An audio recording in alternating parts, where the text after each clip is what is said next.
Hey folks, Aaron here. So, I wanted to give you guys a Halloween video as kind of a way to apologize for the lack of content I've been putting out on this channel for the last several months. I don't want to go to nitty gritty on this video of why that's been happening. Obviously, if you've seen any of my update videos, you know the story, you know why I don't upload as much as I used to. And I know that there are still a lot of people that are subscribed to my channel that are kind of hoping I would make more content. And I'm very happy about that. I'm glad that I still have a fan base or a subscriber base that cares so much about my content and that will message me, hey, listen, don't worry, we're still supporting you. We still love your content. We still love what you do. It's humbling. It really is, and I'm so happy about that. So to those people, thank you very much. So that this video is kind of a way to, I want to say thank you for all that, for the people that still watch my stuff. This is not the typical Halloween that a Halloween video every anime YouTuber does. I kind of dislike the usual anime YouTuber videos. Like, there are a few exceptions to this where I see people making new content that's original and really cool and stuff like that for Halloween. You know, they make scary little things happen or scary little videos, etc. But what I wanted to do was I wanted to make a story for you guys because, as many of you guys know, I'm a writer. I love writing. It's one of my biggest hobbies. It's also one of my jobs just to write. And what I thought would be kind of cool to do is to give you guys another short story. I've done short stories before on this channel to varying degrees. Some of them have done very well. Some of them have done basically like 30, 40 views and that was it. But I'm not caring about that because the feedback I get from those videos, the people who like it genuinely like it, and they're not bullshitting me, telling me, "Oh, we just love it because we care about you. We want to avoid hurting your feelings." No, they tell me what they loved about it. They tell me also what they hated about it. They go into the gambit of telling me the truth about it, and that's why the same thing with this is I want you guys honest opinions on it in the comments below. But here's where I want you guys to understand something that's going to be very interesting about this video, and where the success might falter slightly, and where it might be very hard for me to do. So, as you see from the title above, this is called The Man Behind the Iron Bars. It is going to be a short story. It's not going to be like a 35-minute long video. I'm going to keep it as close to 20 minutes as I can, maybe even less than that, but we'll see what happens. I have the general idea of what I want to happen in the story. I have the names for the characters for the most part. Some of them I'm still thinking of in my head right now, and so that's kind of I want to say a hint of what's going to happen with this video. But I don't have everything written out. I don't have anything written out for the most part. In my head, I have some of it written out, but on paper, I don't have anything written out. On my computer, I have nothing written out. This is going to be a completely ad-libbed horror story of sorts, and I'm going to present it to you guys via the video. Now, you're going to stare at a static image. It's one I've looked up on YouTube. Not YouTube, excuse me. I looked on Google. I looked up this image for a creepy background. This is like the creepiest thing I could find, and I think it's kind of haunting in its own right, but it will somewhat go along with the story. You'll understand why as I go through it, but it's just going to be more of a placeholder. It's not really meant to go every single step with the story. It's not really the main focus. Like, I was thinking of looking like a prison image, but then at the same time I was like, that would seem like a little too much on the nose of the man behind the iron bars, and then the whole thing you're staring at is iron bars. So I wanted to have it where at least it starts off, this is where the main setting would be in my head of how it would start off. But, like I said before, ad-lib completely. No editing. This is not going to be where I'm chopping up pieces and redoing the story. No. This is me all in one take.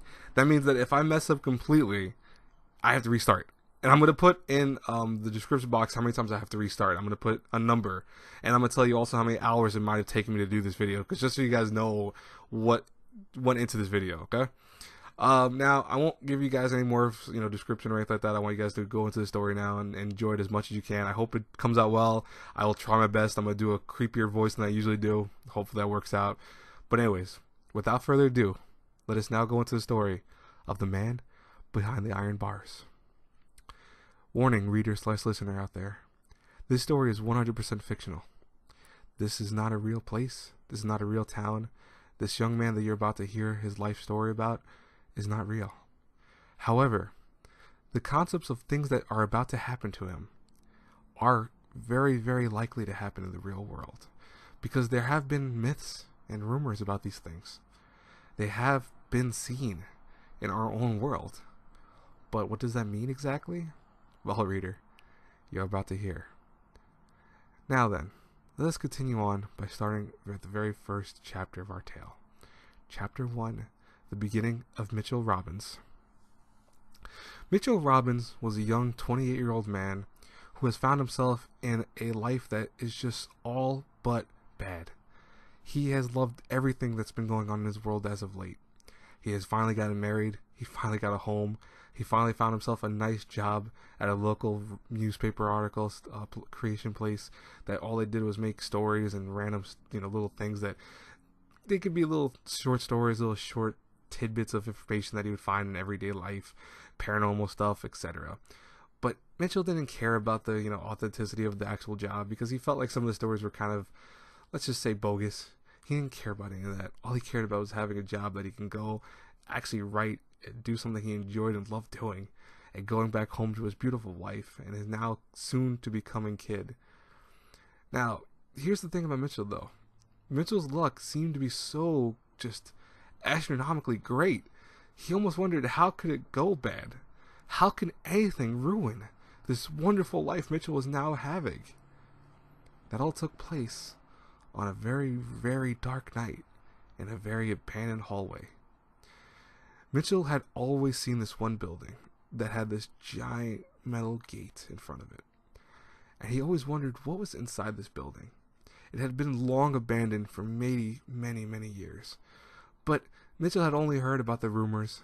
Some stories say that someone was murdered in that home, and after that they closed and abolished it. Some people said that the stories were fake and that really just the whole house was just left to rot and to kind of waste away. There are parts of the building that seem like they were all destroyed, but then there are parts that look like they were brand new. And it always struck Mitchell strange that this building just seemed fake. That was how he always felt about it, but no one ever questioned it. No one ever saw this building the same way Mitchell saw it. It was just this eyesore and this beautiful little town. And it was not a small building either. It was at least 4 stories tall. And yet, it looked just fake. That's all Mitchell could ever think of in his head. He could not put into words what was wrong with this building. But one day, Mitchell decided he had enough. He wanted to see for his own eyes what this building was about.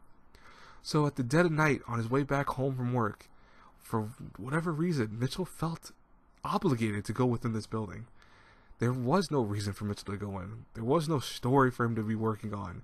He had done everything for his deadlines. He was done for the month.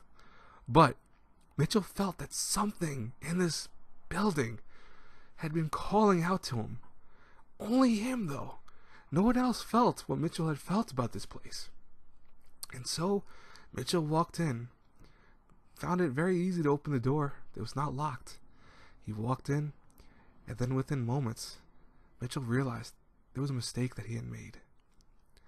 For whatever reason, Mitchell found that his time had kind of disappeared, for a better lack of words.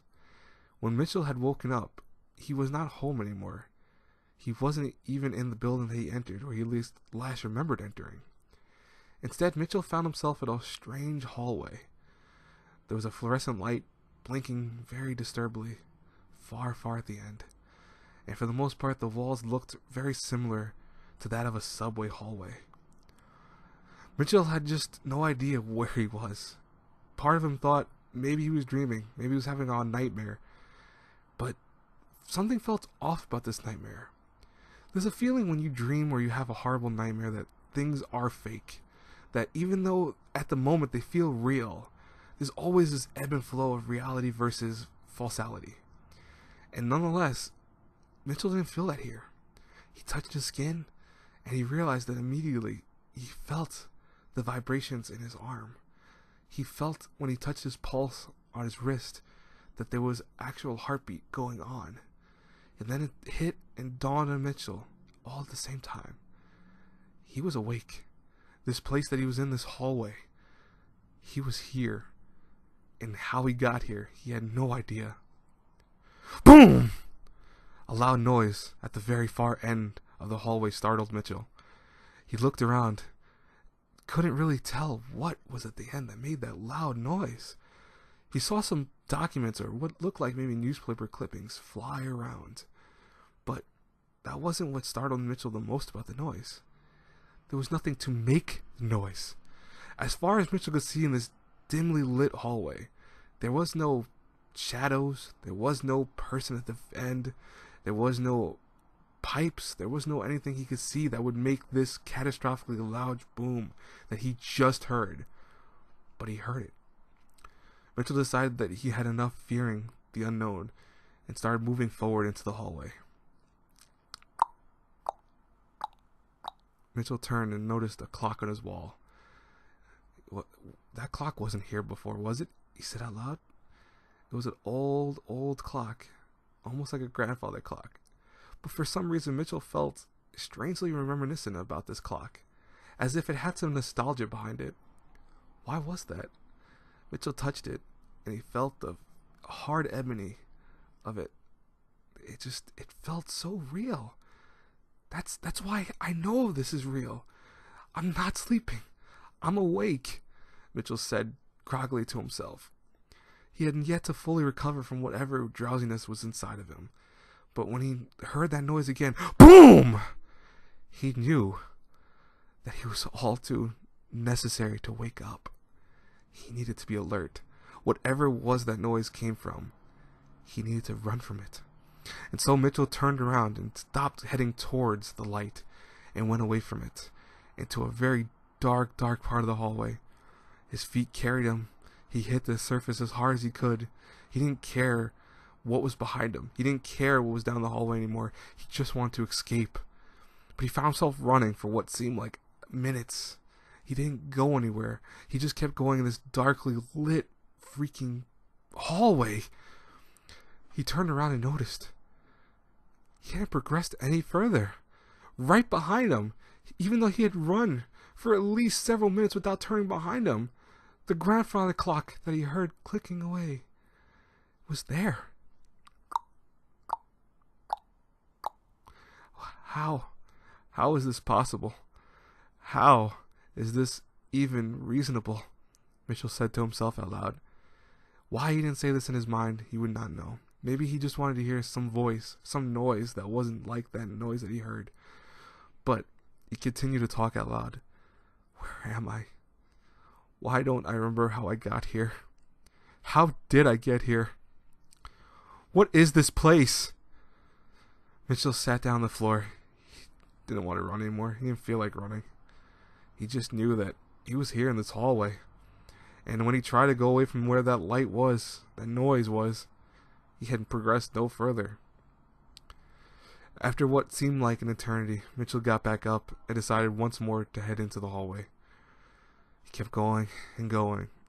He looked around occasionally and things didn't seem to change. It was just these dilapidated walls that just seemed old and ancient.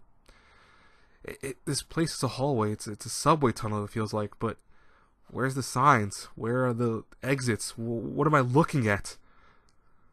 Mitchell continued to walk for what seemed then not to be minutes anymore, but hours. His feet hurt horribly. He looked down and he knew he was in his work shoes still. Mitchell always had his nice polished boots. They were always nice and polished.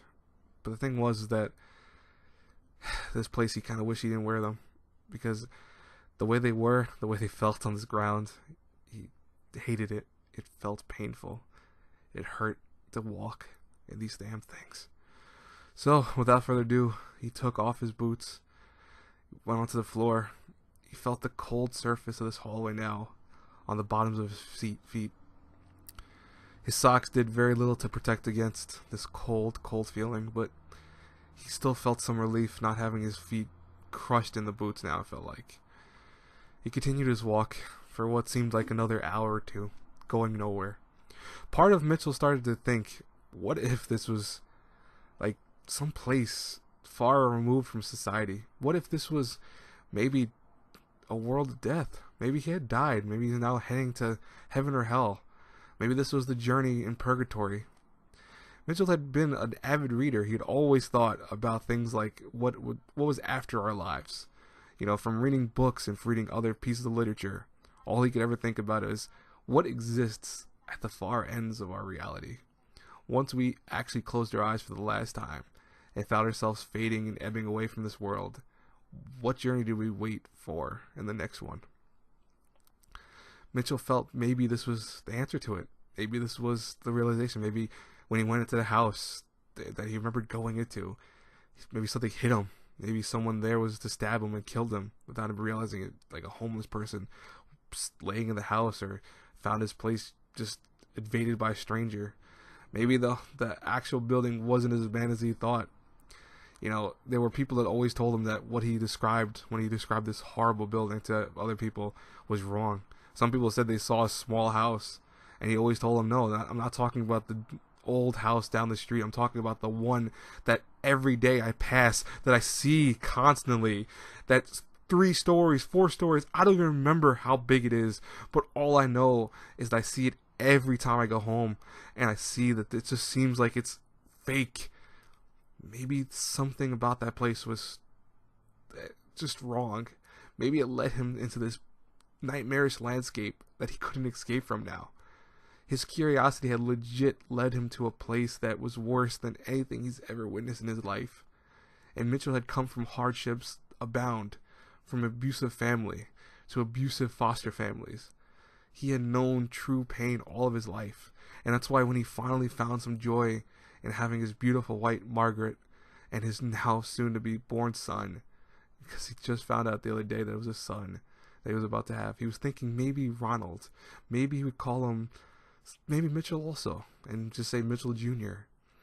But he had finally found happiness, and because his curiosity kept ebbing him to go into this horrible freaking building, he decided that maybe this was his punishment for going into a place that really didn't exist in the world that he thought he knew.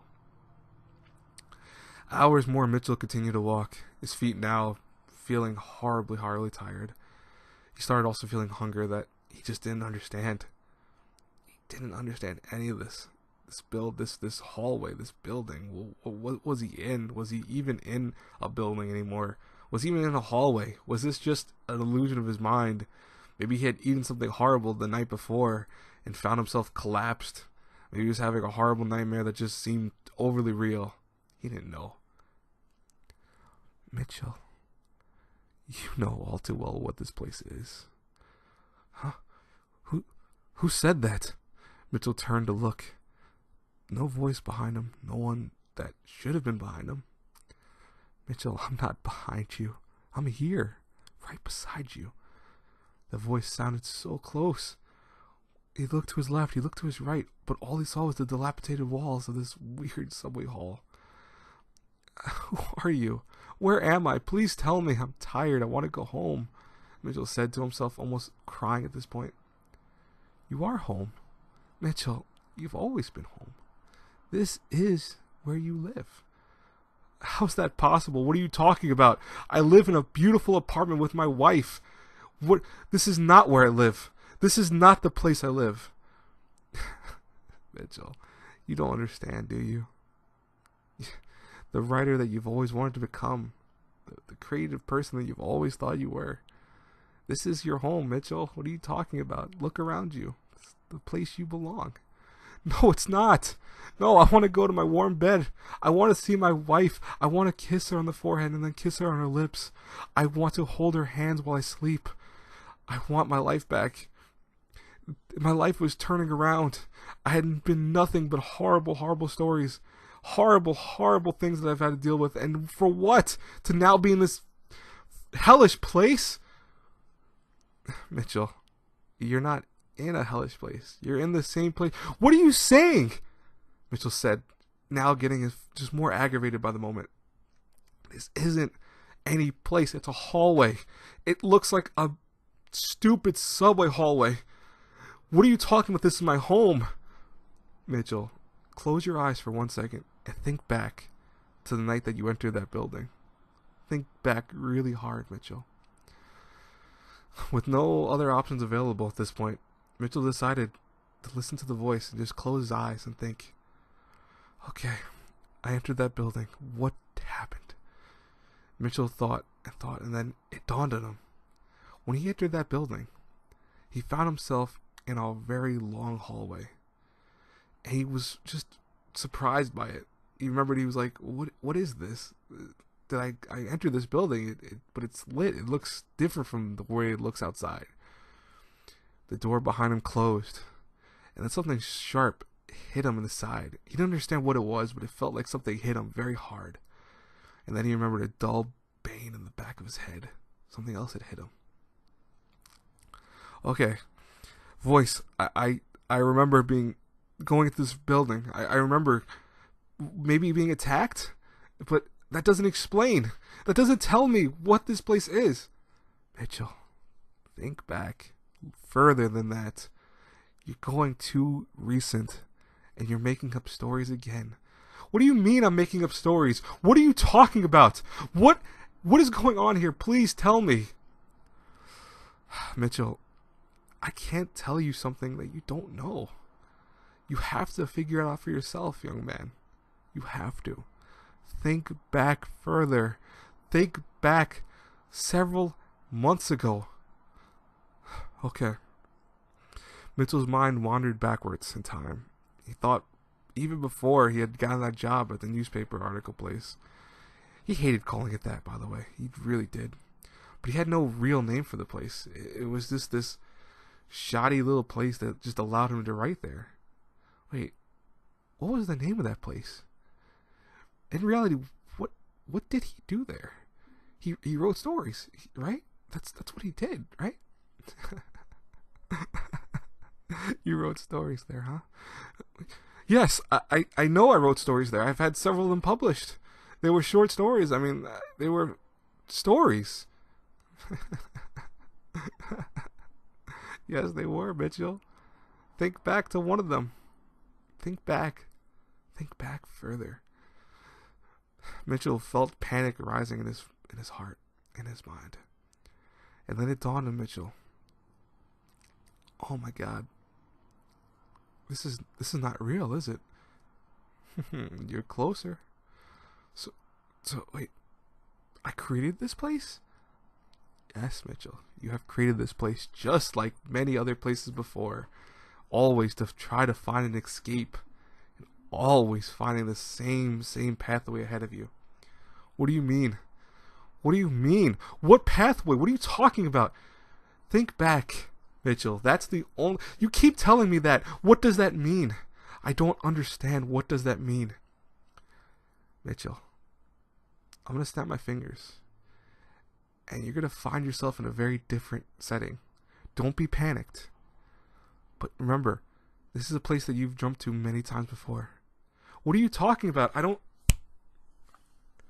Suddenly, the hallway was gone. The grandfather clock that he saw what felt like miles away was gone. Instead, he was in a small cell. There was a man outside wearing a white lab coat. Mitchell, are you with us again? It looks like you are. Huh? What happened? Mitchell, you found yourself asleep again. What do you mean I'm asleep? That was not me being asleep. That was a real place. What place? You've been here your whole life. What are you talking about? What do you mean I've been here my whole life? What are you talking about? What is this place? Mitchell, calm down before we have to give you the same drugs we always give you. You know they calm you down. What drugs? What are you talking about? What's going on? Where's my wife, Margaret? Your wife? Mitchell, where do you think you are right now? I don't know. I'm in a cell, it looks like, but where am I? Mitchell,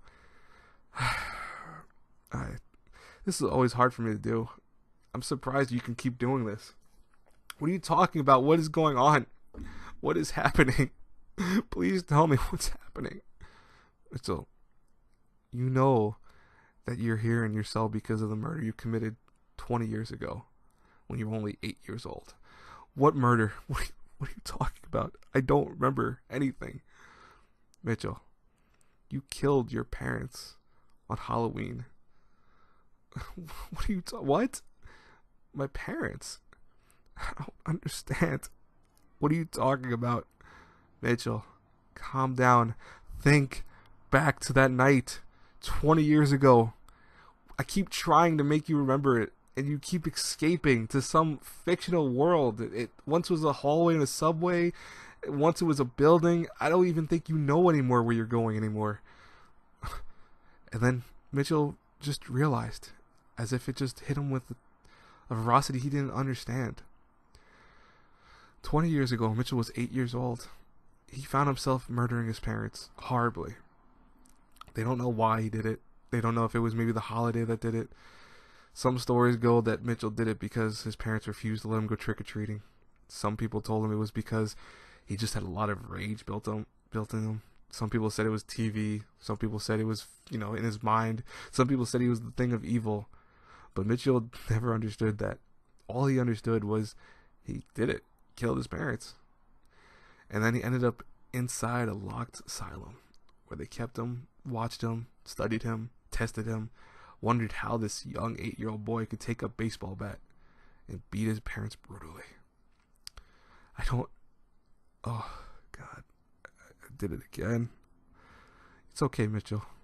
Eventually, maybe one day, we can finally get you that true escape. We can go back outside to the real world that you left behind 20 years ago. But right now, you're still in this same cell because of this right here. You keep trying to escape. You keep trying to think that there's a place that you could run to that will lead you somewhere far away. Doctor what? Samson, right? That's your name? Yes, Dr. Samson Harding, yes.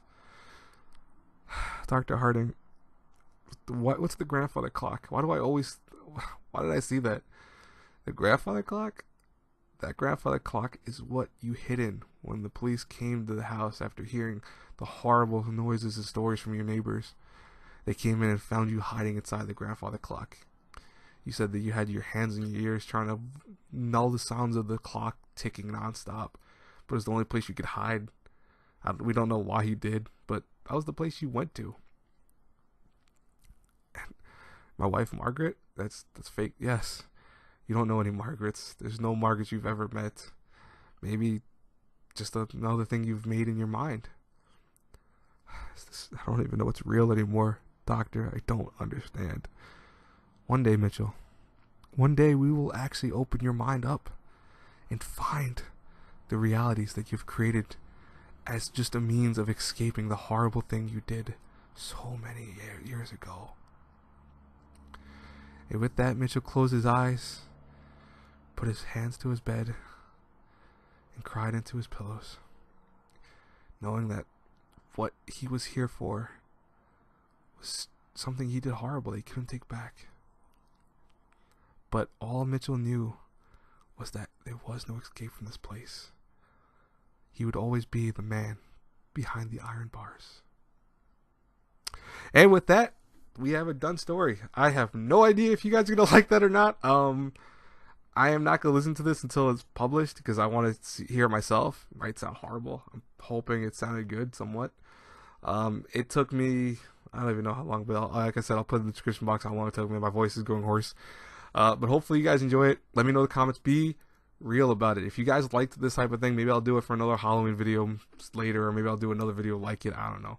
But if you have any ideas of stuff like that, tell me. Anyways, have a great Halloween, everyone. God bless you all. Stay safe out there, and talk to you later. Bye-bye.